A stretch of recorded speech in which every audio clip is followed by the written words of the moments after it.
할렐루야, 샬롬. 12월 26일입니다. 매일 성경 말씀 묵상 주님의 이름으로 시작합니다. 미가서 6장 1절부터 16절의 말씀입니다. 너희는 여호와의 말씀을 들을지어다. 너는 일어나서 산을 향하여 변론하여 작은 산들이 내 목소리를 듣게 하라 하셨나니 너희 산들과 땅의 견고한 지대들아 너희는 여호와의 변론을 들으라. 여호와께서 자기 백성과 변론하시며 이스라엘과 변론하실 것이라. 이르시기를 내 백성아 내가 무엇을 내게 행하였으며 무슨 일로 너를 괴롭게 하였느냐. 너는 내게 증언하라. 내가 너를 애굽 땅에서 인도해내어 종노릇하는 집에서 속량하였고 모세와 아론과 미리암을 내 앞에 보냈느니라.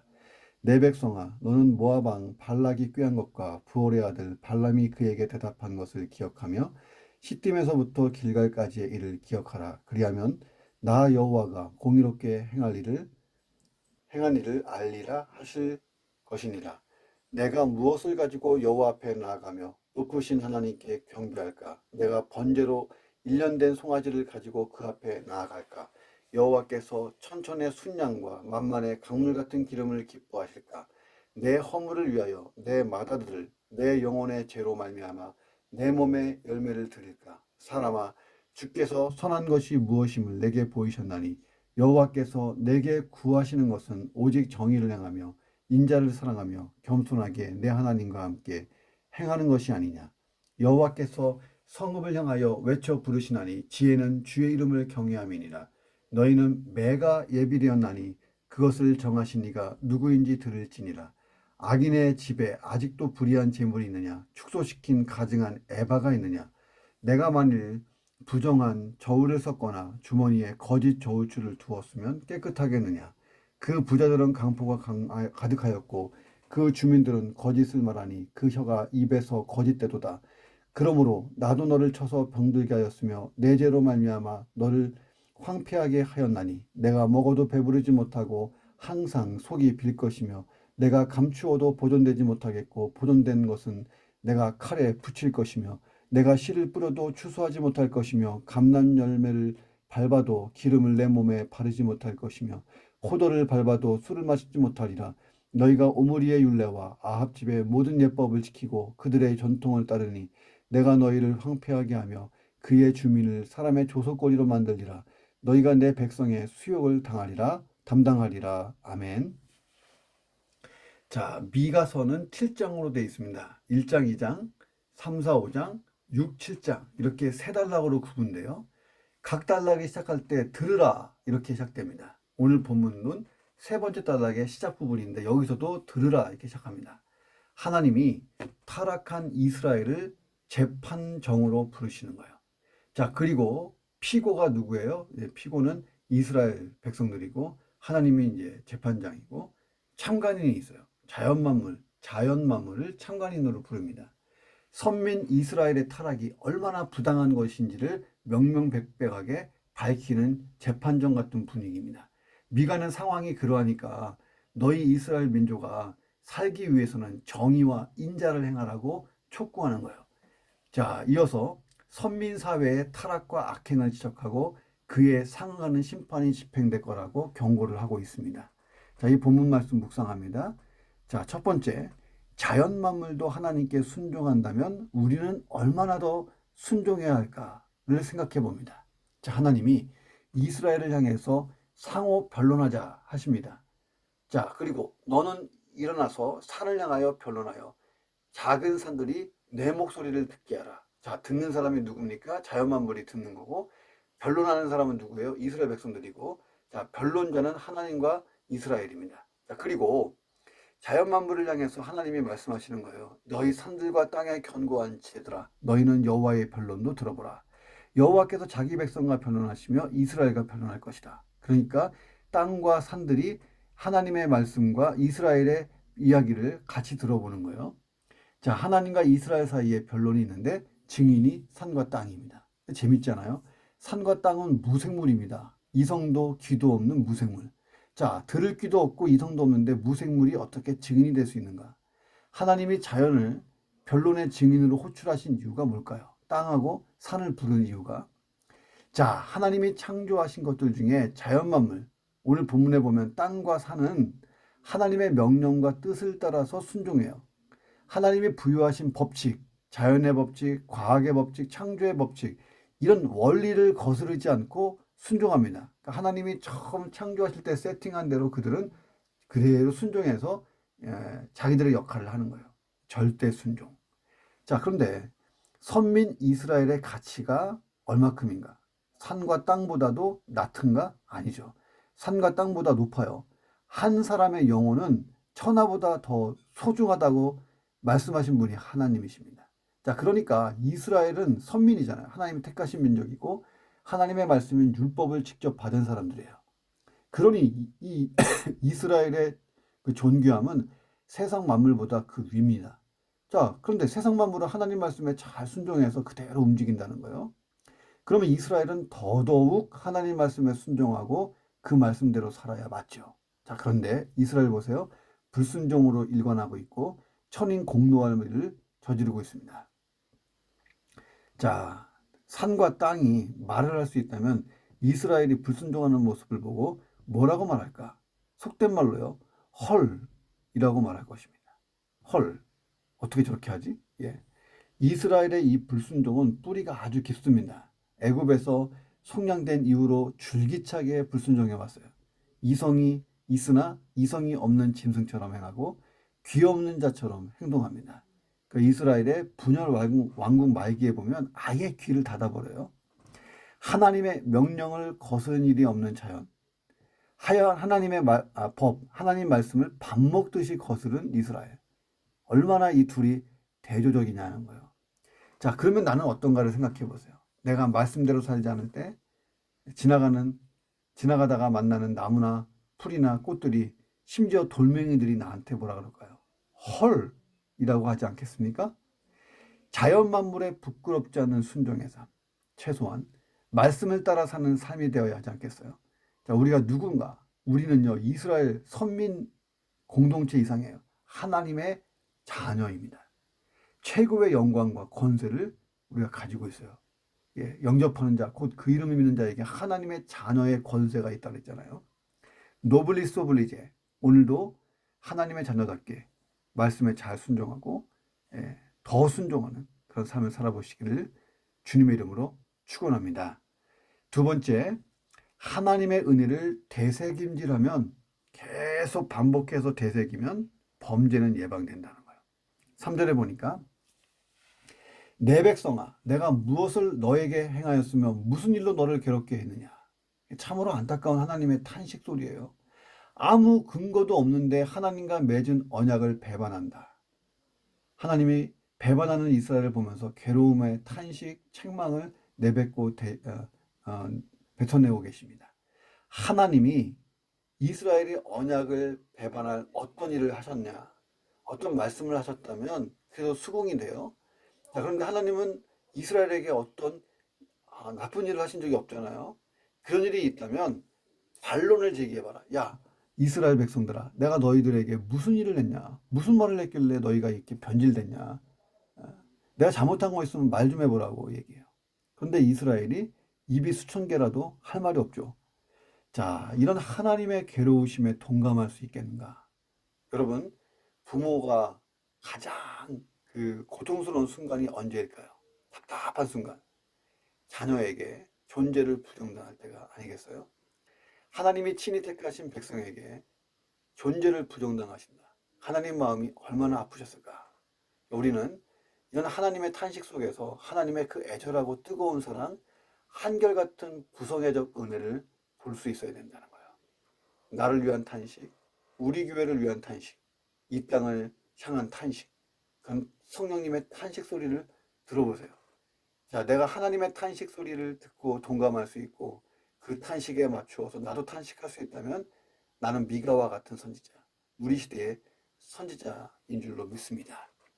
자, 그런 하나님의 탄식이 어디서부터 시작된 거예요? 죄악 때문이에요.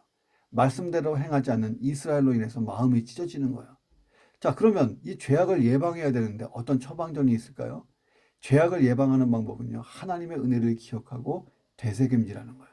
4절, 5절을 보면 하나님이 이스라엘아 기억해라, 기억해라, 기억 안 나? 이렇게 자꾸 말씀하십니다.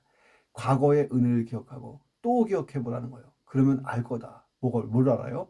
하나님이 얼마나 공의로우신가, 그리고 얼마나 많은 은혜를 선민 이스라엘에게 쏟아부어 주셨는지 알게 된다는 거예요. 자, 보세요. 애굽의 10가지 재앙, 그 10가지 재앙으로 그들을 구속해냈잖아요. 홍해를 마른 땅같이 도화하고 만나와 생수를 마음껏 먹고 요단강 도화, 예, 구름기둥, 불기둥. 야, 광야의 역사는 어마무시합니다. 세상 어느 민족이 이런 은혜를 누렸냐는 거예요. 그런데 우리는 선민 이스라엘보다 더 큰 은혜를 입은 사람들이 아니겠냐는 거예요. 하나님의 독생자 예수 그리스도의 대속의 은혜를 받은 사람이니 선민 이스라엘보다 더 우리는 대단한 사람들이에요. 자, 그러니 내가 구원받은 구속의 은혜가 날마다 새롭게 내 영혼 깊은 곳에서 막 감사로 솟아나오면 죄악을 이길 수 있어요. 자, 우리가 은혜를 잃어버릴 때, 은혜를 생각하지 않을 때 죄악에 허덕이는 것입니다. 오늘 하루 은혜에 대한 기억, 은혜에 대한 감사가 넘치면 죄악을 이길 수 있어요. 오늘도 은혜 안에 강한 자, 은혜를 기억하는 자, 은혜를 되새김질하는 자, 은혜를 통해서 감사하는 자, 자, 그런 감사하는 자로 살아서 이기는 자의 하루가 되기를 주의 이름으로 축원합니다. 세 번째, 하나님은 상한 심령의 제사를 받으세요. 자, 6절과 7절은 미가 선지자가 1절부터 쭉 얘기를 했잖아요.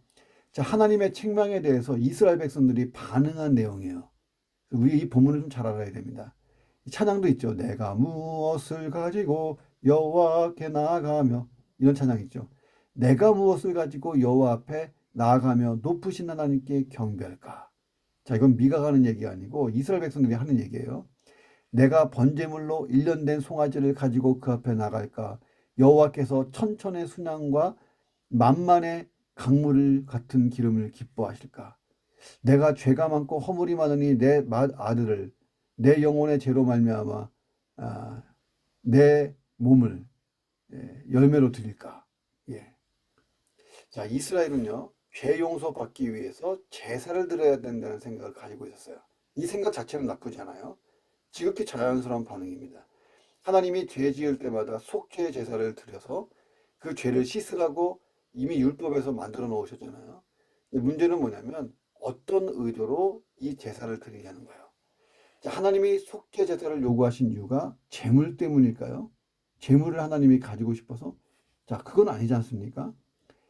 자, 자기 죄로 인해서 나 대신 죽는 짐승의 정말 처절한 죽음을 보면서 나의 영적 상태를 심각하게 깨닫게 하는 것, 이것이 속죄 제사의 가장 중요한 목적이에요. 그래서 속죄 제사는 제사 자체보다 상하고 찢긴 심령이 더 중요한 것입니다. 제물은 죄인이 상한 심령을 담아서 드리는 일종의 통로, 그릇일 뿐이에요. 다윗 보세요. 다윗이 밧세바와의 간음과 살인사건으로 인해서 통회하고 자복할 때 시편 51편을 짓습니다.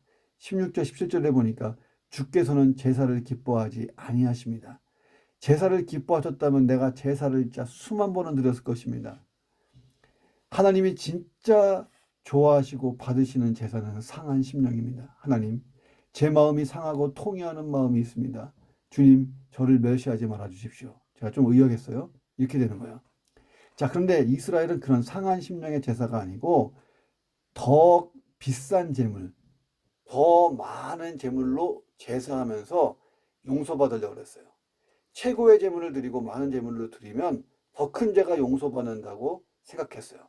쉽게 얘기하면 제사를 통해서 하나님의 용서를 얻어내는, 이 제물과 용서를 맞거래하려고 했다는 거예요. 속된 말로 이런 거예요. 하나님, 이 제물 받으시고 내 죄에 대하여 퉁칩시다. 예. 자, 심지어 어떤 사람들은 죄악이 너무 심해서 자기 죄가 심각하니까 맏아들을 바칠 생각까지 했어요. 자, 이방인들이 우상을 섬길 때 최고의 섬김이 맏아들을 바치는 거예요. 인신제사. 자, 그런데 이것은 하나님이 가장 가증스럽게 생각하는 제사죠. 그 방법까지 동원하려고 했다는 거예요. 얼마나 엉뚱해요. 세상에서 실컷 죄를 짓고 헌금 드리고 죄 용서 받으려는 생각, 이처럼 어처구니 없고 어리석은 행동이 없어요. 하나님이 뭐가 부족해서 그 헌금을 받으시겠어요? 천지 만물을 지으신 창조주 하나님과 물질로 흥정한다. 이게 말이 돼요? 자, 혹시 나는 그런 사람이 아닌가를 생각해 봐요. 하나님이 받으시는 예배 제사는 상한 심령으로 드리는 거예요. 겸손하게. 동시에 내 삶을 통해서 그게 나타나야 돼요. 그게 삶의 제사예요. 바울이 로마서 12장 1절에서 내가 하나님의 모든 자비하심으로 너희를 권하노니 너희 몸을 하나님이 기뻐하시는 거룩한 산제물로 드리라. 이것이 너희가 드릴 영적 예배다. 자, 미가도 똑같은 얘기했죠. 8절에 사람아 주께서 선한 것이 무엇인가 내게 보이셨는데 하나님이 너에게 구하는 것은 오직 정의를 행하며 인자를 사랑하고 겸손하게 내 하나님과 함께하는 것이다. 내 삶은 불의와 부정, 무자비와 인색, 교만으로 막 찌들어 있는데 아무리 좋은 재물과 값비싼 재물과 무수한 재물을 드려도 그게 무슨 의미가 있겠냐는 거예요. 구약 성경에서 계속 강조하는 게 뭐냐면 헛된 재물이에요. 헛된 재물을 가지고 오지 마라. 드리지 마라. 자, 그렇다면 오늘 내 삶이 참 거룩하고 의롭고 그런 삶이 돼서 하나님이 기뻐 받으실 만한 그 제사, 상한 심령의 제사, 삶의 완전한 제사가 되기를 주님의 이름으로 축원합니다. 네 번째, 타인을 속이는 것은 매를 버는 행동이라는 거예요. 9절부터 12절 보세요. 타인을 속이는 행동을 하나님이 매우 싫어하십니다. 9절에 보니까 하나님이 너희들 매가 예비되었다. 예, 채찍이 예비됐다는 거예요. 10절과 12절에 보면 상거래와 관련된 악을 나열하세요. 저울을 속여요. 거짓말로 다른 사람을 속여서 부당한 이득을 취하는 것입니다. 하나님이 준비하신 매를 피할 수 없다고 성경이 증거하고 있어요. 악인의 집에 가봤어요. 불의한 재물이 가득하고 측정자를 조종한 이 에바가 있었어요. 예, 부정한 저울, 거짓 저울추를 막 사용해요. 그 결과 부자들은 강포하고 예, 강포가 가득하고 주민들의 거짓 행동과 거짓말은 일상이 됐고 예루살렘 전체가 타락해버린 거예요. 자, 하나님이 준비하신 매는 아주 무서워요. 13절에 보니까 나도 너를 쳐서 병들게 했으며 내 죄로 말미암아 너를 황폐하게 했다. 그 결과 14절부터 16절처럼 됐습니다. 너는 먹어도 배부르지 못하고 항상 속이 비어있고 내가 감추어도 보존되지 못하고 보존된 것은 내가 칼에 붙여서 이방인들이나 적들에게 빼앗기게 하고 내가 씨를 뿌려도 추수하지 못할 거고 감람 열매를 밟아도 기름이 내 몸에 발라지지 않을 거고 포도를 밟아도 술을 마시지 못하리라. 이거 얼마나 삭막한 얘기예요. 추수를 했는데 씨를 뿌렸는데 나중에 거둔 열매도 없고 감람 열매를 밟아서 기름이 나와서 감람유를 만들어야 되는데 기름을 내 몸에 바르지 못하고 포도를 밟았는데 술이 안 나오고 모든 것이 헛수고가 되는 거예요. 헛수고. 자, 본문의 의미는 그런 거예요. 물질적으로 그렇게 될 거라는 1차적인 의미와 동시에 2차적이고 심층적인 의미도 있다는 것입니다. 자, 사람이 음식을 먹으면 배가 불러요. 당연하잖아요. 그런데 먹어도 배가 부르지 않는 기현상이 일어났어요. 많은 물질을 창고에 쌓아두고 치부했는데 진정한 만족이 없는 거예요. 자, 예루살렘 거민들, 특히 권세자들과 부자들은 만족을 위해서 다른 사람을 속이고 부당한 이득을 취하려고 실제적으로 또 그런 일들을 해서 부를 축적했습니다. 그 부가 축적되면 만족을 누릴 수 있어야 되는데 그렇지 못해요. 영혼과 육체에 평강이 없기 때문에 괴롭습니다. 내적으로는 채워지지 않는 욕망으로 인해서 좌절하고 또 인생 무상에 빠져 있습니다. 외적으로는 외적의 침입으로 빼앗기고 추수한 것을 내가 취하지 못하고 남이 가져가게 되고 자, 13절을 추측해 보면 아마도 이들이 병들어서 음식을 제대로 못 먹었을 거예요. 열심히 농사 지었는데 열매가 없어요. 어쩌면 많은 부를 쌓아두고 정작 자기는 누리지 못하고 일찍 죽었는지도 모릅니다. 갑자기.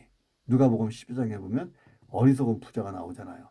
먹을 것 또 이 즐길 것을 큰 무대기를 갖다가 몇 개 창고에다 쌓아놨는데 하나님 말씀하시죠. 이 어리석은 사람아, 오늘 밤에 내 생명이 사라지면 내가 너를 데리고 가면 취하면 너가 죽으면 이 모든 게 누구 것이냐 하는 것이죠. 자, 성경이 계속 말하는 게 뭐예요? 하나님이 없는 삶. 이것 자체는 무가치하고 무의미한 삶이요. 진정으로 남는 것이 없는 인생이 된다는 거예요. 자, 우리는 그것을 인본주의라고 부릅니다. 14절에 보니까 너희가 오므리의 율례와 아합 집의 모든 예법을 지키고 그들의 전통을 따르니 내가 너희를 황폐하게 하며 그의 주민을 사람의 조석거리로 만들리라. 너희가 내 백성의 수욕을 감당하리라. 자, 오므리 가문이 왕권을 줬을 때 북이스라엘은 하나님을 완전히 떠났어요. 우상 숭배와 제약으로 타락해갖고 하나님의 심판을 피할 수 없어요. 소돔과 고모라처럼 된 거예요. 자, 그 일의 최고의 공로자가 누구냐? 아합이에요. 아합이 나라를 다 망가뜨렸어요. 그 아합의 부인이 시돈 공주 이세벨이잖아요. 예, 공식적으로 바알 종교를 국교로 만들고 여호와의 종교를 아주 진멸시켜 버렸던 사악한 여자입니다. 자, 우리가 계속 거짓말하고 거짓 행동을 하다 보면 인본주의의 극치로 가요. 타락의 극치로 가게 되고 결국은 신앙에서 멀어지고 하나님과 단절되는 것입니다. 그러므로 우리가 작은 행동, 작은 말부터 고쳐야 돼요. 자, 그런 하루가 되기를 주님의 이름으로 축원합니다. 기도하겠습니다.